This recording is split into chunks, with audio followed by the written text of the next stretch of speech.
Dobar dan, poštovani gledaoci. Gledate Dnevnik RTS-a. Ja sam Aneta Kovačić, a ovo su vesti dana.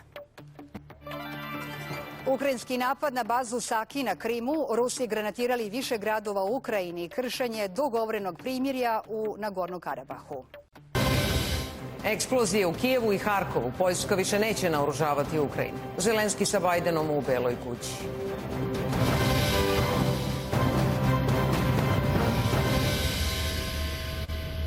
Dobar dan, gledate popodnevni nacionalni dnevnik. Ja sam Tanja Rađenović.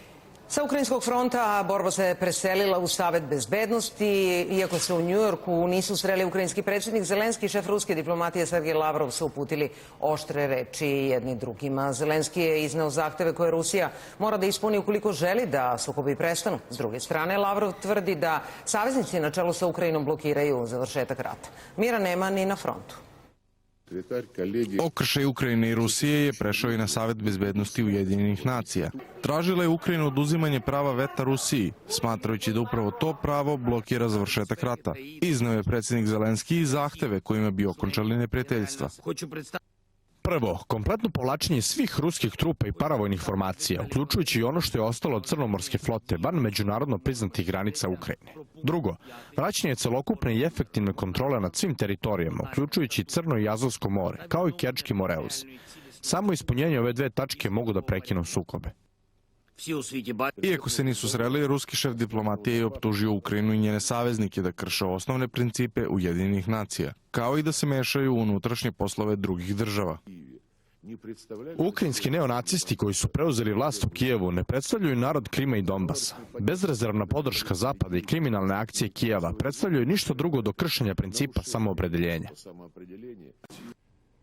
Poljska trenutno ne snabdeva Ukrajinu oružjem, a tek će razmotriti buduće isporuke, izjavio premijer te zemlje Mateusz Morawiecki, nakon što su odnosi dve države pogoršani zbog proširenja Poljske zabrane na uvoz ukrajinskog žita. Morawiecki je rekao da Poljska pomaže u pobedi nad ruskim barbarom, ali da ne može da pristane na destabilizaciju sopstvenog tržišta uvozom ukrajinskog žita.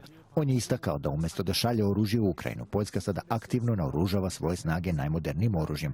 Predsjednik Poljske Andrzej Duda i premijer Morawiecki priznali su da je pomoć Poljske Ukrajini samo hladna računica na osnovu interesa Poljske, a kako je ranije izjavio Duda, to je jeftinije nego da ginu, recimo, američki vojnici. Ukrajinu više ne snabdevamo oružjem jer se sada naoružavamo najsavremenijim naoružanjem.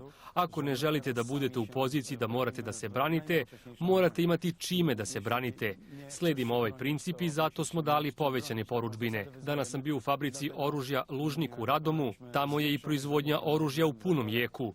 Ovdje se pre svega fokusiramo na modernizaciju i brzo naoružavanje poljske vojske kako bi ona za vrlo kratko vreme postala jedna od najjačih kopnenih armija u Evropi. Poljski predsjednik je i podsjetio da je njegova zemlja poslala više od 300 tenkova iz svojih magacina i 100 borbenih vozila i naglasio da je to bila ogromna pomoć. Ukrajinski predsjednik Volodimir Zelenski doputovao je u međuvremenu u Washington kako bi pregovarao o slanju novog oružja u Ukrajini. Zelenski bi tokom svoje druge posete Sjedinjenim državama od početka ruske invazije trebao da se sastane i s američkim predsjednikom Joe Bidenom. Dejan Vasiljević, televizija Pink. Moskva saopštava da je uništila 19 ukrajinskih dronova iznad Krima i Crnog mora. Dodaje da su tenkovima T-80 uništili komandu i uporište oružanih snaga Ukrajine u pravcu Kupjanska. Ipak, najteži udarac Ukrajina je pretrpela na političko-ekonomskom planu. Premijer Morawiecki saopštava da Poljska do daljeg prestaje da isporučuje oružje Ukrajini i da će produžiti zabranu na uvoz ukrajinskog žita. Želimo da pomognemo Ukrajini, ali ne na štetu Poljske. Ovaj nesporazum mora da se reši jer nanosi veliku štetu odnosima Poljske i Ukrajine, što nam nije bila namera. Poljski analitičari ukazuju da ovakva odluka Morawieckog ima više veze sa predstojećim izborima u Poljskoj nego sa situacijom na terenu. Ovo je velika eskalacija. Ta izjava o prestanku slanja nove vojne pomoći Ukrajini bila je potpuno nepotrebna. U svetu je primljena vrlo negativno, a naši građani će razumeti samo da je Poljska prestala da pomaže. Litvanija poručuje da nesuglasice između Ukrajine i Poljske moraju da budu rešene što je pre moguće radi zajedničkog cilja, zaštite Evrope od agresivne ekspanzionističke politike Rusije.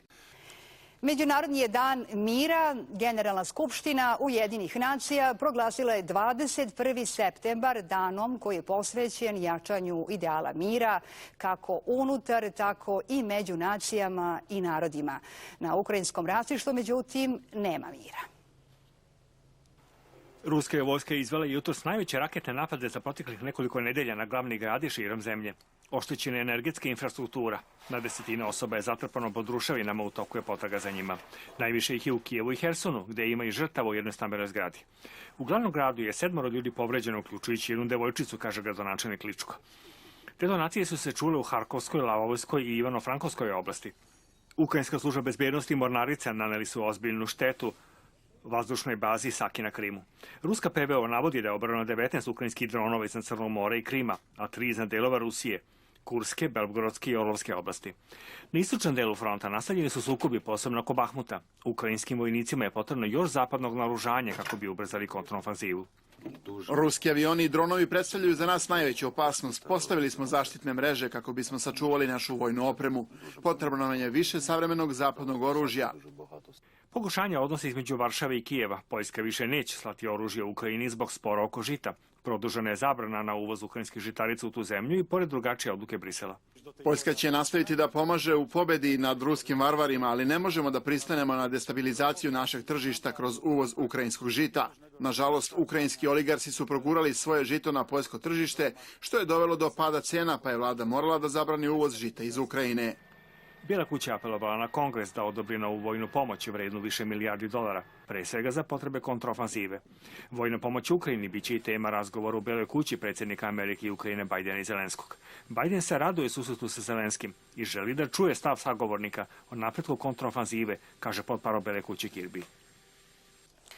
I za kraj zanimljiv prizor iz američke savezne države Ajove. Bivši predsjednik Donald Trump zaustavio se i delio parčiće pice svojim pristalicama u jednom pubu. On je prethodno održao više govora u Ajovi, gde vodi političku kampanju pred predsjedničke izbore naredne godine.